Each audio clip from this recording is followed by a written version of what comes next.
Hello, One Wheel Talkers, Master V here, and welcome to Dear Master V. Excited ka na ba? Sapagkat ito na ang ating first episode ng Dear Master V. One Wheel Talkers, ito po ay kwento ng isang biktima ng cheater. At ang masakla pa dito, One Wheel Talkers, naging kasangkapan pa ang best friend niya sa pang-cheat sa kanya. Handa ka na ba? Narito na ang kwento ni Jamaica. Dear Master V, ang tagal ko na pong dapat ikwento sa iyo nito. Almost 1 year na po. Master V, napakahirap mag-move on, lalong-lalo na kapag ikaw ay biktima ng isang napakahusay na cheater. Master V, akala ko langit na ang damdamin ko sa tuwing kasama ko ang partner ko. Lagi niya sa akin pinadadama ang pagiging assured na ako lang mag-isa ang partner niya. Master V, sa laban po ng pagmamahal na ito ay lagi kong kasama ang best friend ko na talaga naman pong nagbibigay ng advice, patuloy po siya sa lahat ng mga pinagdadaanan ko, lagi siyang nakikinig at lagi siyang nagiging tagapayo. Isang araw, Master V, pinakilala ko ang best friend ko sa partner ko. Napakasaya sapagkat warm na warm ang naging pag-meet nilang dalawa. Pakilala ko pa nga sa partner ko na siya ay matagal ko ng best friend. Master V, napakahirap tanggapin na ang inakala kong best friend ko ng ilang taon ay siya palang matagal nang nagiging ahas sa aming relasyon. Patawad, Master V, kung tatawagin ko talagang taong ahas ang kinilala kong best friend sapagkat hindi ko naramdaman o nakitaan ng pagkakataon na aahasin niya ang partner ko. Hindi lang isa, Master V, hindi lang dalawa, hindi lang 10, hindi lang 20 beses namin pinag-aawayan ng partner ko ang kakulangan niya sa akin. May mga pagkakataon na todo I love you pa siya, mga pagkakataon na ramdam kong mahal na mahal niya ako.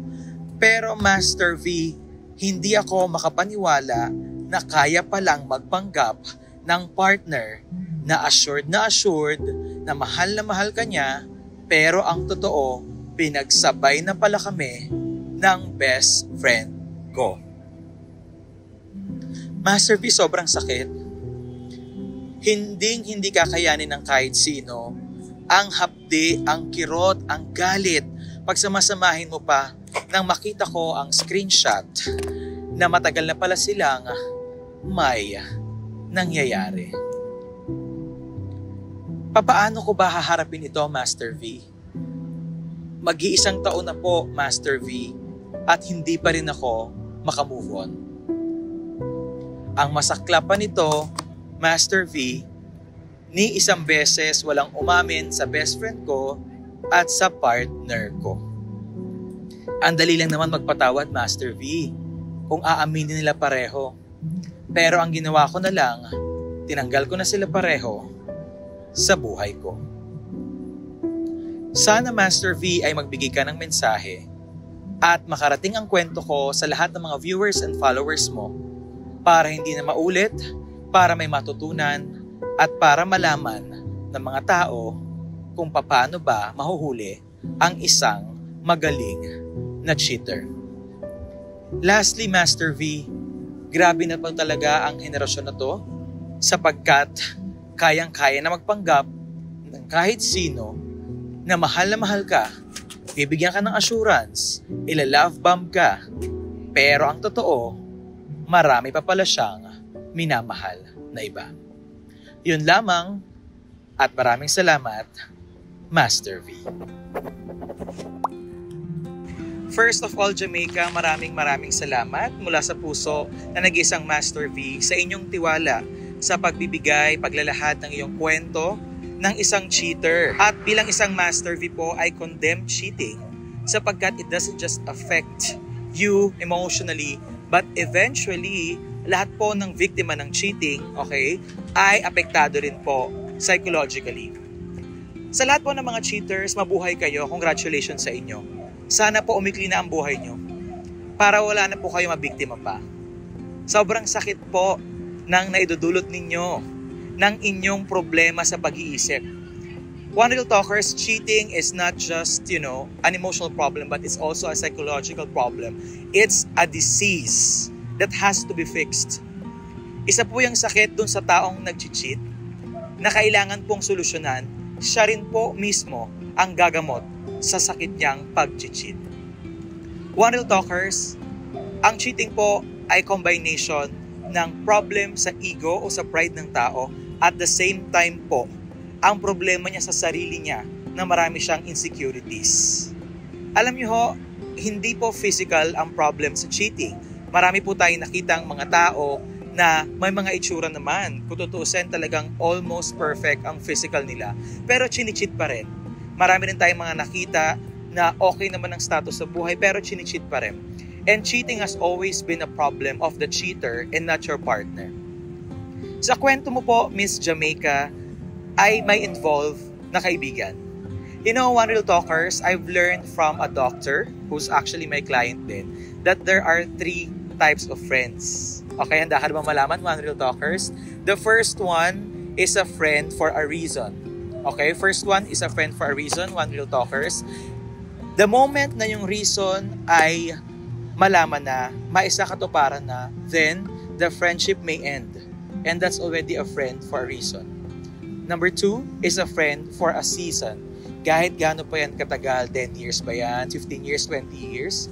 Pero darating ang time na may mangyayaring masama at hindi mo na siya maging kaibigan, at least for that particular season, nakasama mo siya, na-enjoy yung company nyo, at of course, may memories kayong dalawa bilang magkaibigan. But the most important classification of a friend, One Real Talkers, is a friend for a lifetime. A friend for a lifetime na hindi nasusukat kung gaano katagal. Ang pagkakaibigan, pwedeng months lang yan, pwedeng onting years lang yan, pwedeng days pa nga lang na italaga siya sa inyo ni God na maging kaibigan mo siya for a lifetime. And the moment na makita mo yung a friend for a lifetime, ay wag mo na siyang pakawalan. Alagaan mo, ingatan mo siya. Sapagkat habang buhay hanggang sa huling hukay mo, One Real Talkers, makakasama mo siya. And you know what, Jamaica? Yung kaibigan mo na isang taong ahas, na alam natin pinag-isipan niya yan, Jamaica, imposibleng hindi niya yan pinag-isipan bago niya gawin, bago niya ahasin. Kahit gaano pa kayo katagal na magkaibigan yan, pero meron siyang evil eye sa'yo sapagkat hindi niya hinayaang maging masaya ka. Kung talagang tunay na kaibigan mo yan, Jamaica, hindi yan magiging kasangkapan sa kalungkutan mo at dapat maging tunay na masaya siya sa pagmamahalan ninyo. Instead, dapat tinulungan ka niyang mailayo dyan sa partner mo na isa namang cheater. Jamaica, wag na wag mong ilalagay sa isip mo na wala kang halaga, na less than ka as a person dahil lang sa cheater na yan. Ang talagang goal nila i-inculcate sa'yo, talagang itanim sa isip mo na wala kang kwentang tao, na mahina ka, na hindi ka magaling, na hindi ka kamahal-mahal, sapagkat ayan ang insecurity nila. Reflection niya ng sarili nila. Okay? So Jamaica, you have to undergo the process. Kakayanin mo yan mag-isa. At wag na wag mo nang hayaang magbalik yan sa'yo because may kasabihan tayo, a cheater is always a cheater. And congratulations sa'yo, napakahusay mo sapagkat kinaya mong i-cancel, kinaya mong tanggalin sa buhay mo ang dalawang demonyo na kaibigan at jowa mo. Congratulations sa'yo. Wag mo nga hayaang bumagal ang takbo ng mundo mo dahil mapapaapekto ka sa dalawang maling tao sa buhay mo. Napakaganda ng ginawa mo, natanggalin yan, mga yan sa buhay mo. At you know what? God has always been helping you remove wrong people in your life. Masakit, Jamaica. Alam ko kung gaano kasakit na pagdaanan ko yan. Alam ko kung gaano kahirap. Pero just let the process happen. Kailangan mo pagdaanan para mas tumibay ka. Kailangan mo maranasan yan para next time na makakahanap ka ng partner, alam mo na kung paano harapin, alam mo na kung paano maka-identify ng cheater at hindi ka na muli maluloko pa.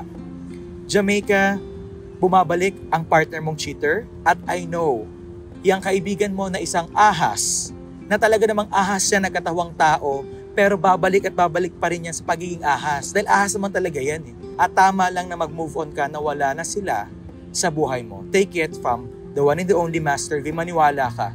Tama ang desisyon mo na mawala yung mga yan sa buhay mo. So napaka-importante po na ang mga cheater ay iwaksi natin sa buhay. Ang mga red flags naman po nakikita agad. At wag na wag po nating iisipin, okay, Jamaica, na wala na magmamahal sa'yo. Okay? Because love is definitely always in the air. Marami tayong options. Huwag mo rin iisipin, Jamaica, na wala nang pipili sa'yo, na less than human ka. Kasi yan ang usually na ginagawa ng mga cheaters. Ipaparamdam sa'yo na hindi ka importante. Ipapakita sa'yo lahat ng imperfections mo hanggang sa mamuo yung insecurities mo sa sarili mo, hanggang sa maramdaman mo na wala na magmamahal sa'yo. Kasi yan talaga ang gawain ng mga cheaters, no? Nabawasan yung value mo bilang tao. You know what, Jamaica, katulad ng Master V at katulad ng mga ibang loyal na partners dyan, mabuhay po tayo. Congratulations sa ating lahat kasi tayo ang totoong mga mabubuting tao. Cheating does not just affect this current generation, but it also affects adversely or negatively mga susunod na henerasyon. Lalong-lalo na po ang mga girl and boy na partnership sapagkat pati mga anak apektado.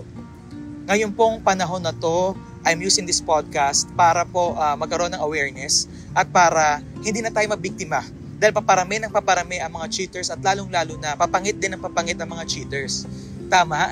So, ito po ang pinaka-importante dyan. The moment na red flags po ay malinaw na, wag po nating hayaang mabulag tayo ng pagmamahal.